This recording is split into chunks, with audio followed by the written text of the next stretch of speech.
আর Rockstar সবচেয়ে আসি, বড় কথা রকস্টার। ভাইয়া, মানে আমি ভাই একটা উদাহরণ দিই, সরি টু সে, আমি একটা জিনিসের কথা বলি, যারা তো মানে শাকিব খানকে নিয়ে যাদের একটু বললে কিছু লেগেছে, আমি একটা কথা বলি। পৃথিবীতে একটা জিনিস আছে যার সমালোচনা সবাই করে, কিন্তু তারপরও সেটা করে, বেশিরভাগ করে, সেটা হচ্ছে বিয়ে। সবাই বলে ভাই বিয়ে করেন না, বিয়ে করলে এই হয় ওই হয়, তানভীর ভাই বলবে, আমিও হয়তো অনেক কিছু বলি, কিন্তু তারপরও সবাই কিন্তু বিয়েটা করে। তো ভাই যত কিছুই করে, শাকিব খান যদি আসলে কিছু থাকে, এজন্য উনি কিছু আছে বলি 27 বছর ধরে, ভাই এই যে সেদিনই 27 বছর হলো, ঈদের দিন। তো ভাই রাইট। এটাতে এত বিচলিত হওয়ার কিছু নাই, ওনার মধ্যে যেহেতু প্রতিভা আছে, কিছু না কিছু করে উনি থাকবেনই। একদম একদম।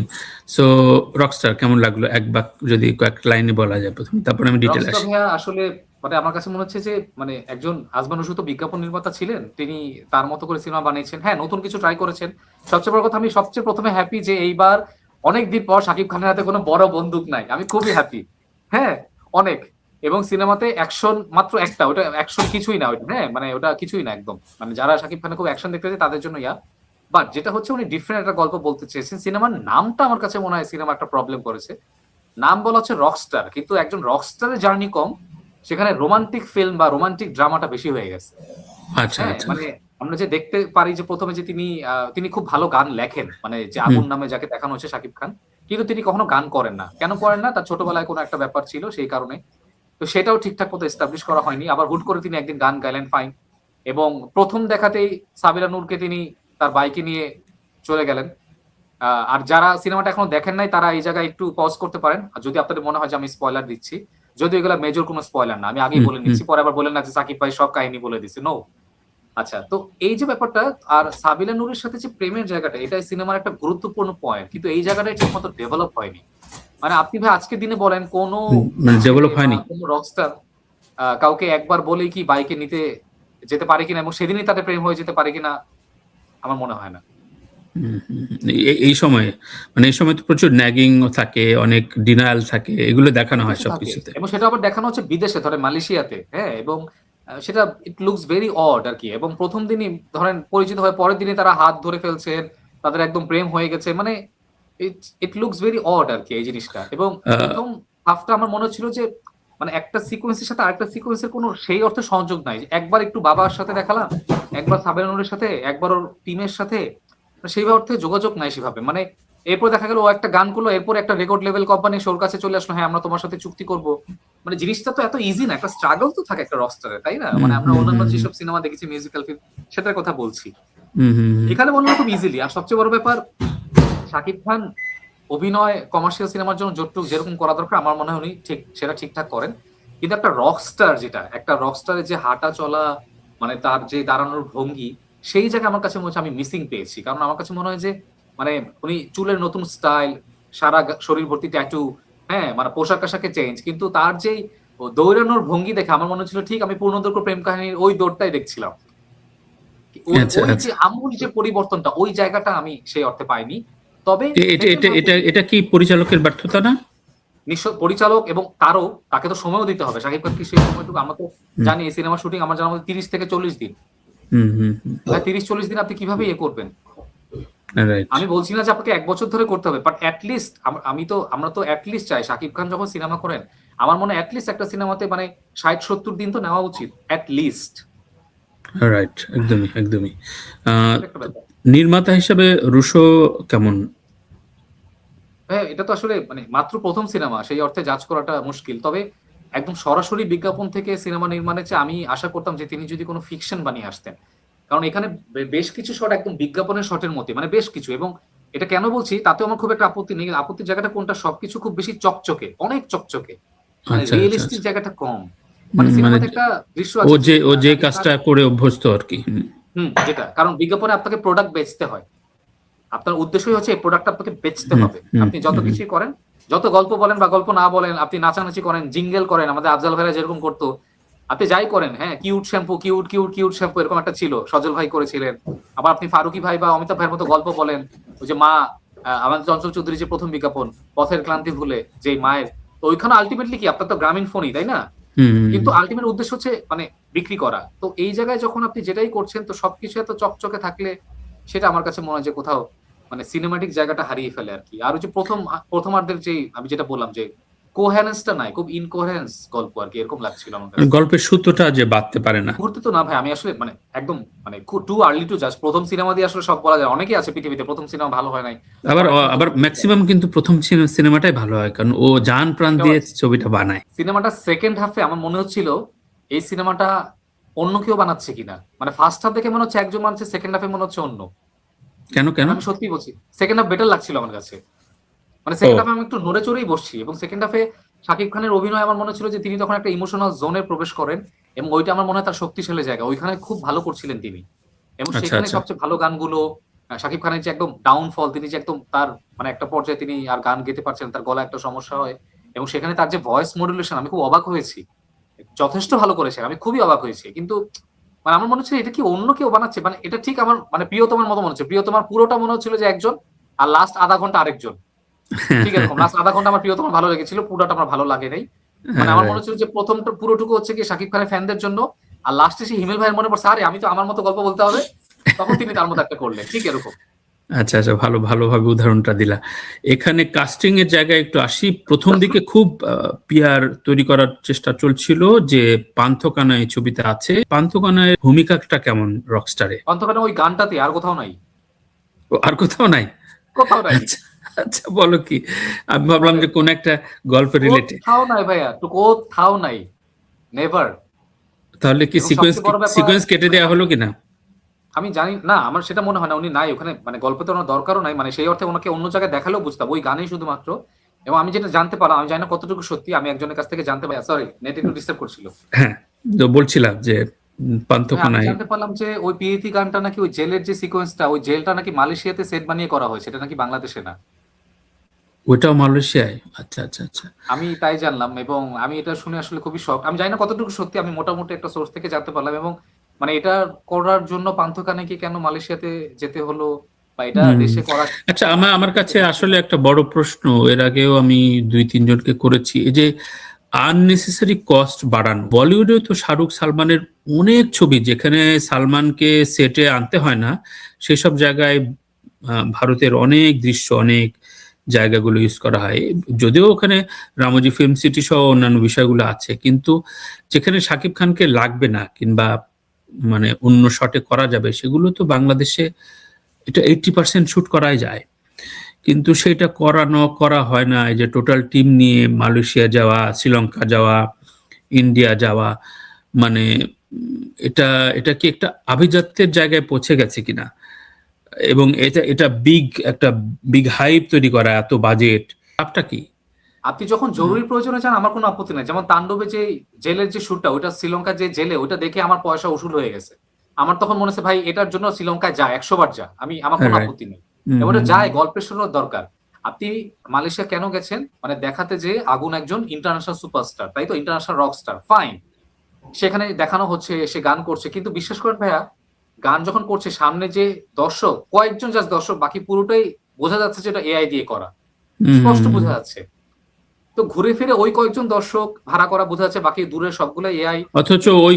অথচ ওই খরচে বাংলাদেশে একটা মাঠে টোটাল মানে হতে ইভেন্ট পারতো। করে হ্যাঁ, কিন্তু হতে পারতো, কিন্তু একটা শুট হতেই পারতো, এবং এবং ওখানে সেটাতে যে আরো স্টেজ স্টেজ ধরে সাজানো হচ্ছে, বিশ্বাস করেন ভাই, ওই স্টেজ কিন্তু অত আহামরি কিছু না, অথচ আপনি নাম দিচ্ছেন রকস্টার, ইন্টারন্যাশনাল জায়গা, কিন্তু আমার দেখে একবারও মনে হচ্ছিল না যে ওটা অনেক বেশি খরচ করা হচ্ছে। ইভেন শাকিব খানের সাথে সাবিলার যে প্রথম দেখা, যে গানটা আমি বললাম, যেটা আমার সবচেয়ে পছন্দের গান, ভালোবাসা নিস তুই ভালোবাসা নিস, ওখানেও দেখা যাচ্ছে ওটাও ভিতরে ইনডোরে, ইনডোরে করতেছে, বাইরে না। এবং ওইখানেও দেখা যাচ্ছে যে মানে ঘরে কয়েকজন দাওয়াত দিয়েছে এরকম, মানে জাস্ট কয়েকজন দর্শক, মানে বোঝাতে যাচ্ছে যে অনেক দর্শক, কিন্তু না, ওখানে খুব কম।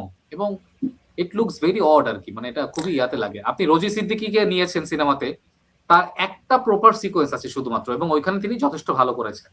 বাকি সব জায়গায় তাকে যে দেখানো হচ্ছে মানে দরকার নাই। এবং same goes for Tarik Anam Khan, মানে I feel very sad for him. Shakib খানের বাবার চরিত্রে অভিনয় করেছেন, তাকে বলা হচ্ছে যে তিনি ক্লাসিক্যাল একজন সঙ্গীত শিল্পী সেরকম, কিন্তু তার ক্লাসিক্যাল কোন একটা গান তিনি যে গাইতে বসছেন বা সেটা তিনি চর্চা করছেন, এরকম একটা সিকোয়েন্স নাই পুরো সিনেমায়। অর্থাৎ স্টোরি বিল্ড আপের ক্ষেত্রে এর আগে অনেকে পরিচালক ফেল করেছে। এখন বিষয়টা হচ্ছে কি, বিজ্ঞাপন নির্মাণ তো ওই যে বাজেট আর চাকচিক্য দেখানোর জন্য একটা প্রতিযোগিতা থাকে।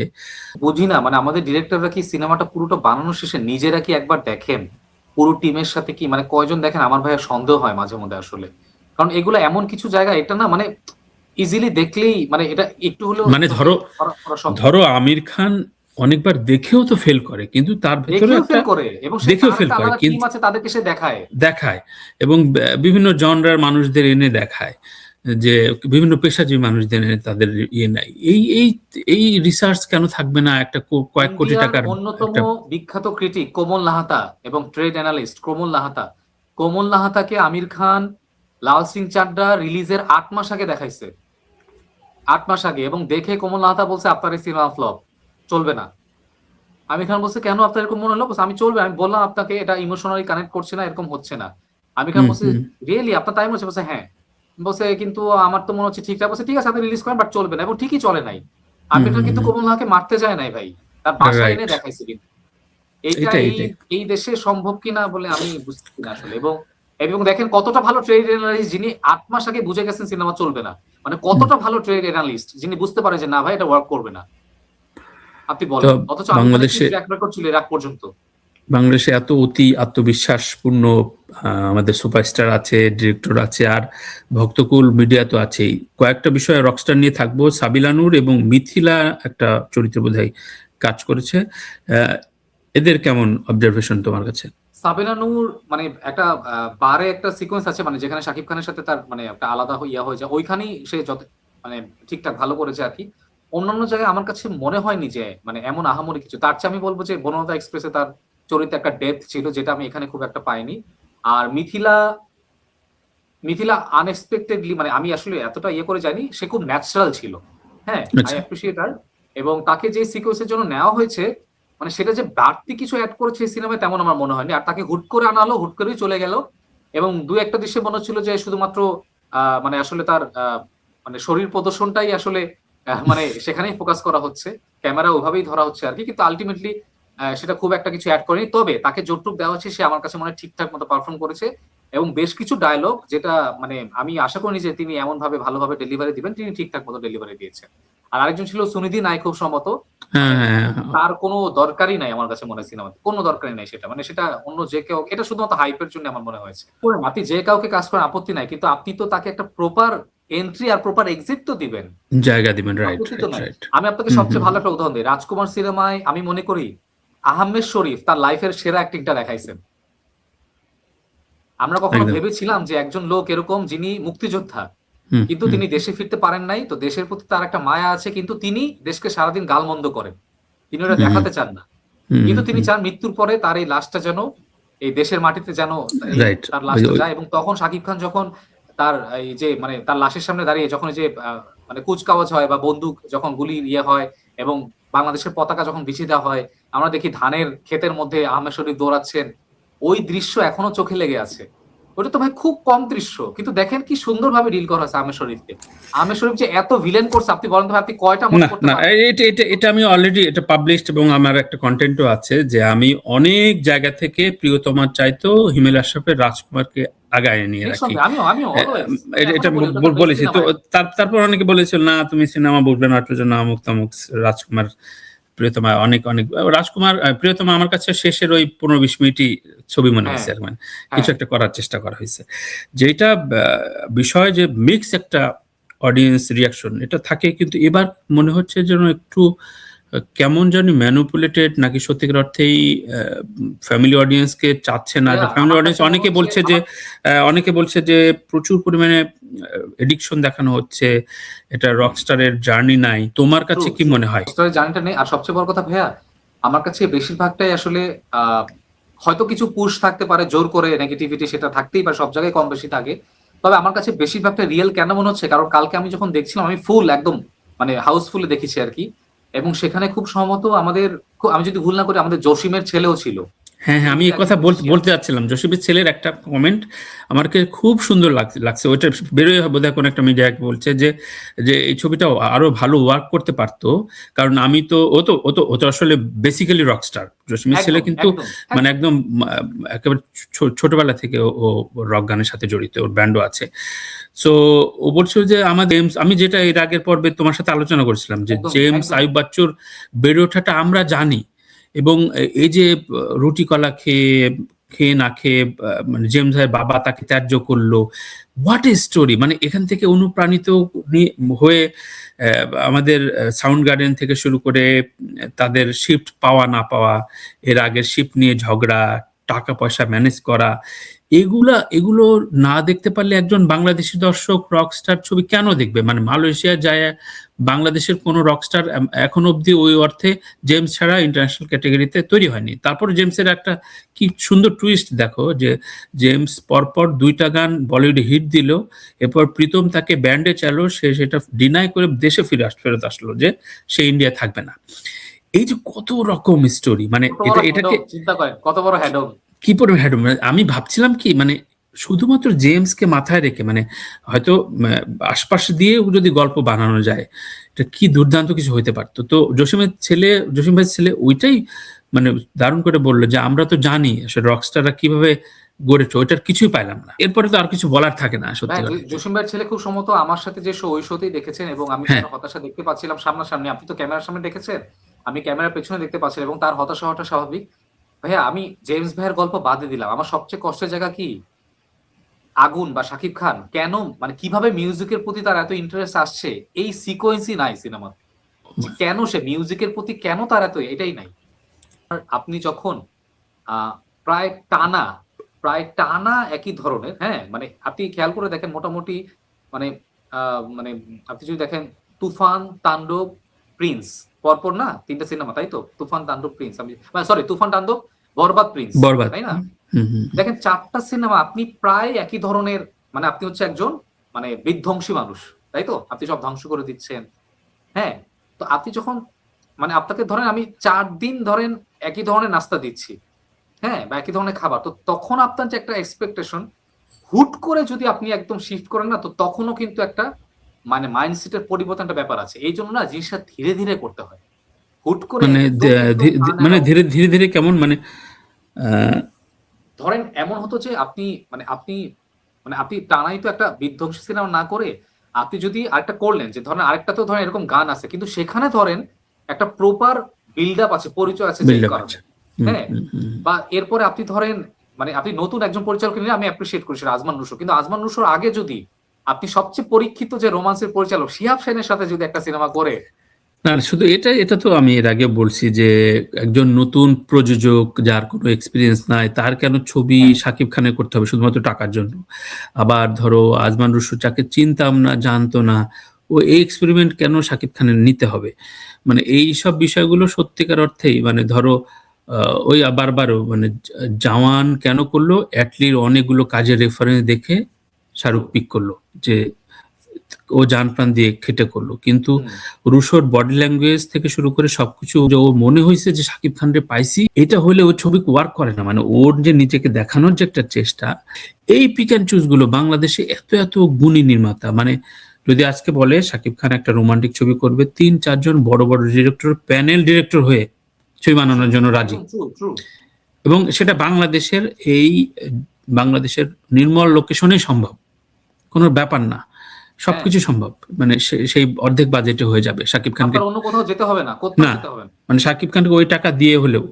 তো এখন মানে মৌজ ফুর্তি বা আলাদা বাজেটের জন্য আমরা যেতেই পারি।